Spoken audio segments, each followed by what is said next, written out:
morning students. Today we are going to discuss about the present simple tense. कल की class में हमने present simple tense के बारे में कुछ रूल्स एंड रेगुलेशंस को पढ़ा था। तो हमने ये पढ़ा था कि प्रेजेंट सिंपल जो टेंस होता है उसमें सामान्यतः पॉजिटिव जो सेंटेंस होते हैं उसकी बात कर लेते हैं हम। पॉजिटिव सेंटेंस में क्या बात करते हैं, साइड में लिख रहा हूँ, इधर इधर फोकस आ रहा होगा। पॉजिटिव जो सेंटेंस होते हैं,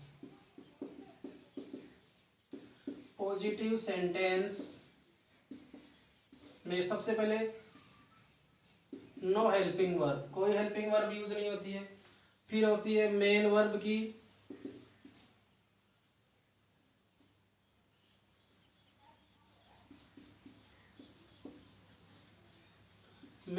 की फर्स्ट फॉर्म, सिंपल सी बात हो गई। और मेन वर्ब में भी क्या लगाना है, यदि वर्ब के अंत में क्या आ जाए, वर्ब के अंत में अगर एस हो, डबल एस हो, सी एच हो, एस एच हो, एक्स हो, ओ हो, जेड हो, तो क्या लगाएंगे, एस लगाएंगे या फिर एस लगाएंगे, एस या एस लगाएंगे। तो वर्ब के अंत में तो हम क्या जोड़ेंगे, एस या मेन वर्ब की फर्स्ट फॉर्म, और फर्स्ट फॉर्म के साथ क्या जोड़ेंगे, एस या एस। अगर ये वर्ब के अंत में आ जाए तो इसके आगे हम क्या जोड़ देंगे, एस जोड़ देंगे। ये नियम हमने पढ़ा था। फिर हम निगेटिव वाक्य यूज करेंगे तो ये एस वाला मैटर तो हट जाएगा और उसकी जगह हेल्पिंग वर्ब क्या आएगी निगेटिव वाक्यों में, डू नॉट या डज नॉट। अब देखो डू नॉट तो प्लूरल सब्जेक्ट के साथ, कौन से के साथ, प्लूरल सब्जेक्ट के साथ, और डज नॉट वो सिंगुलर सब्जेक्ट के साथ। किस सब्जेक्ट के साथ, सिंगुलर सब्जेक्ट के साथ। तो बात क्लियर हो गई। और जैसे ही वाक्य को इंट्रोगेटिव बनाना है तो हेल्पिंग वर्ब जो डू या जो डज है उसको वाक्य के प्रारंभ में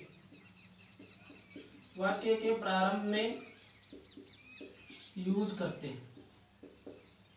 तो ये मेन बातें जो पॉजिटिव सेंटेंस की थी वो ये थी कि पॉजिटिव सेंटेंस में कोई हेल्पिंग वर्ब यूज नहीं होगी। मेन वर्ब की फर्स्ट फॉर्म में एस या एस लगेगा, और वर्ब के अंत में यदि S, double S, C H, S H, X, O और जेड हो तो एस लगेगा, बाकी के साथ क्या लग जाएगा, एस लग जाएगा। निगेटिव वाक्यों में, नकारात्मक वाक्यों में हमें क्या करना है, डू नॉट और डज नॉट का यूज करना है। जैसे डू नॉट और डज नॉट का यूज करेंगे तो वर्ब में लगने वाला एस या एस है वो हट जाएगा। फिर वही बात आती है इंट्रोगेटिव सेंटेंस की, तो हेल्पिंग वर्ब डू या डज को वाक्य के प्रारंभ में यूज करेंगे। निगेटिव बनाना है तो सब्जेक्ट के बाद में नोट लगा देंगे। ये इस तरह के कुछ वर्ड्स जो है अभी हमको काम में लेने हैं।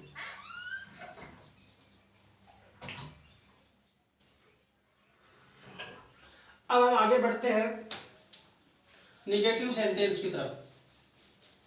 हमने पॉजिटिव सेंटेंस कल देख लिए थे, अब मैं ऑप्शन डाल रहा हूं आपके सामने। निगेटिव सेंटेंस, नकारात्मक वाक्य, निगेटिव सेंटेंस नकारात्मक वाक्य, निगेटिव सेंटेंस या नकारात्मक वाक्य। सबसे पहले हम देखते हैं इसका पैटर्न, लिखने का तरीका क्या होता है। तो मैंने यहां पर डाल दिया ये लो बेसिक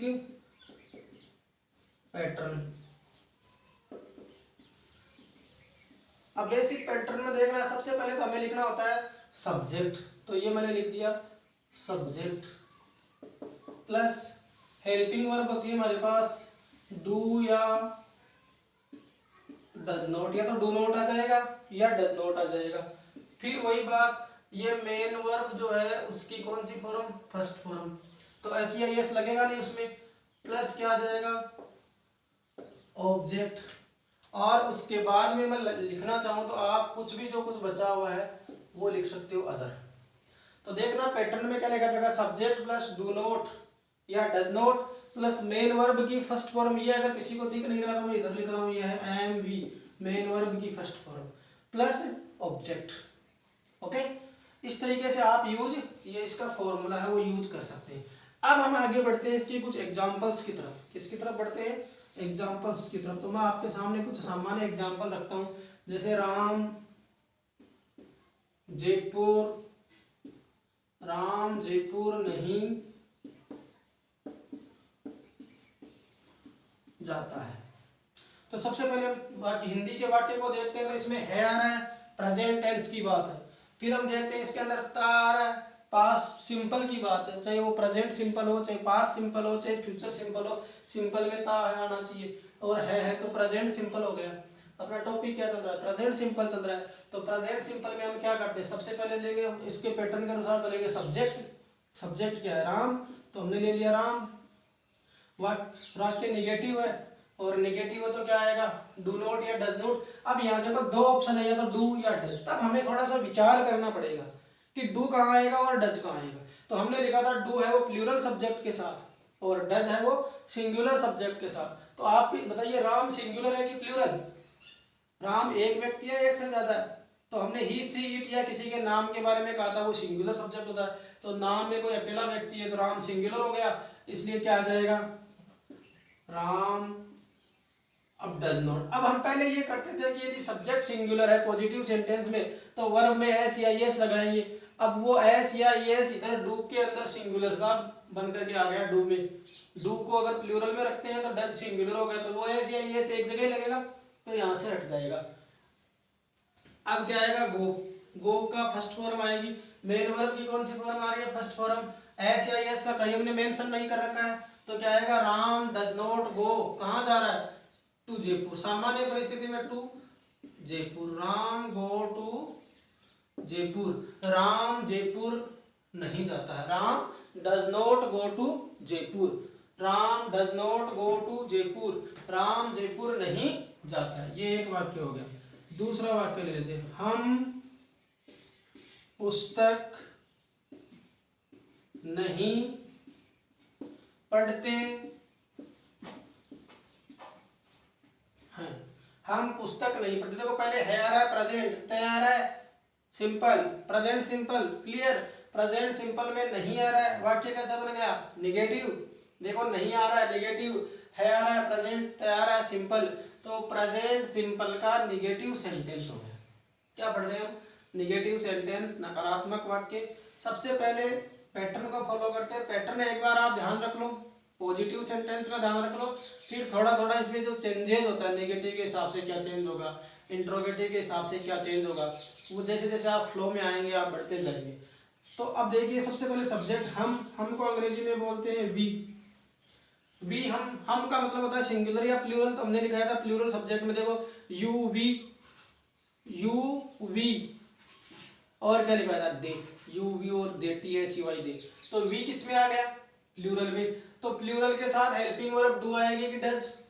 जब हेल्पिंग वर्ब हमारे पास दो है, डू और डज, तो किसी एक का ही यूज करना होता है। तो हमने क्या लिख दिया, वी डू नॉट।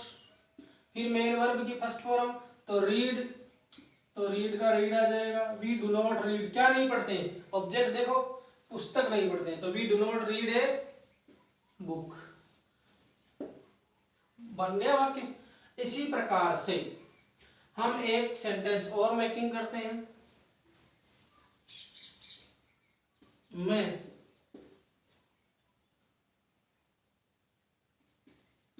विद्यालय नहीं जाता हूं। मैंने बताया था ता हूं आए, तो हूं आते ही है प्रेजेंट, ता आ गया तो प्रेजेंट सिंपल, और नहीं आ गया तो निगेटिव, यानी प्रेजेंट सिंपल का निगेटिव वाक्य है। तो निगेटिव वाक्य का फॉर्मेट क्या कह रहा है, subject do does not, do या डज नॉट, डू नॉट या डज नॉट, मेन वर्ब की फर्स्ट फॉर्म, ऑब्जेक्ट या अदर कुछ हो तो। अब देखो मैं को क्या बोलते हैं, आई। अब यहाँ बड़ा कंफ्यूज होता हूँ, बोले मैं तो अकेला, मैं स्कूल नहीं जाता, मैं तो सिंगुलर हो गया, इसलिए डज नॉट आएगा नहीं।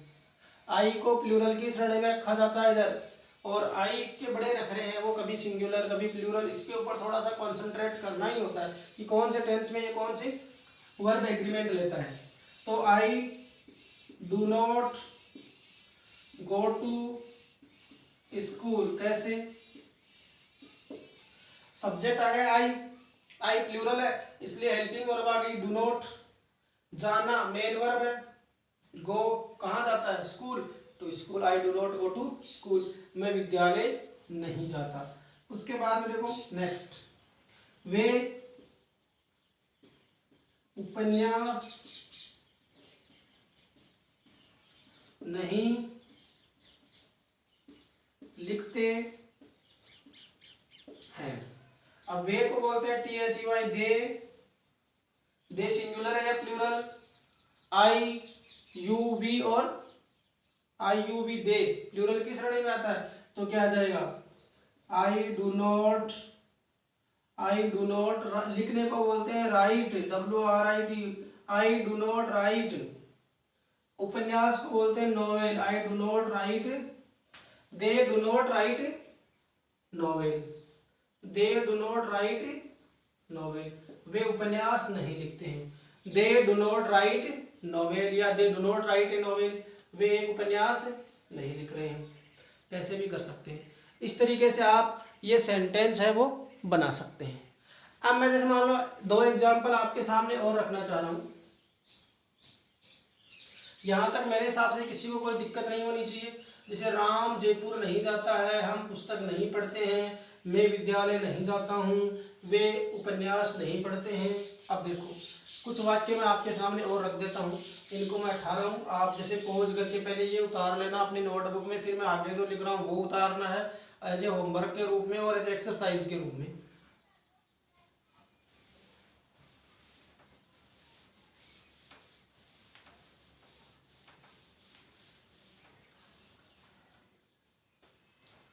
सीता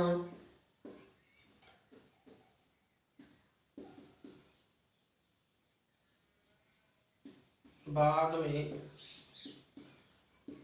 सीता बाग में नहीं जाती है।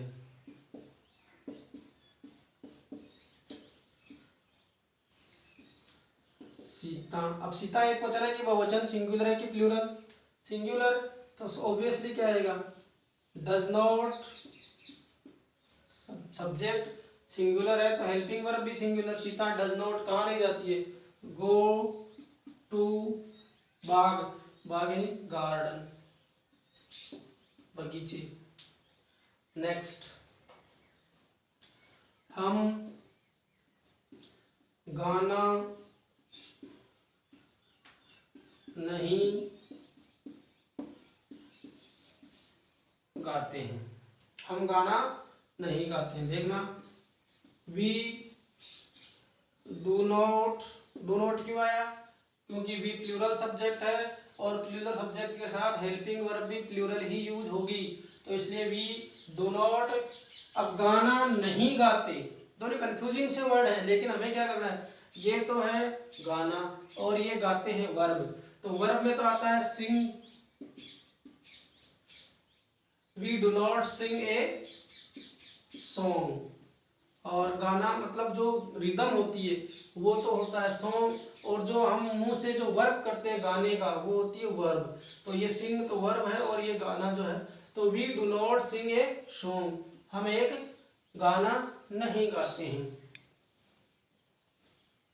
जैसे एक यू का रह गया, यू का एग्जांपल और लेते हैं। तुम फुटबॉल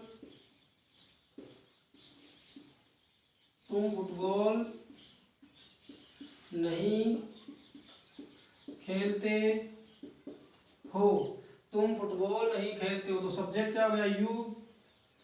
यू प्लूरल होता है इसलिए यू के साथ क्या आएगा? You do not play, verb की फर्स्ट फॉर्म आ गई, यू डू नॉट प्ले, क्या नहीं खेलते हो? फुटबॉल, तो फुटबॉल लिख दो, you do not play football, तुम फुटबॉल नहीं खेलते हो।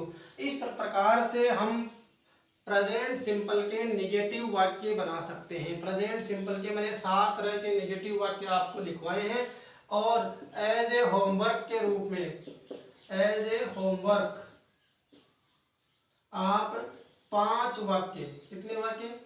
5 वाक्य या 5 सेंटेंस अपनी नोटबुक में सेल्फ करेंगे, यह आपका होमवर्क रहेगा। Thank you very much.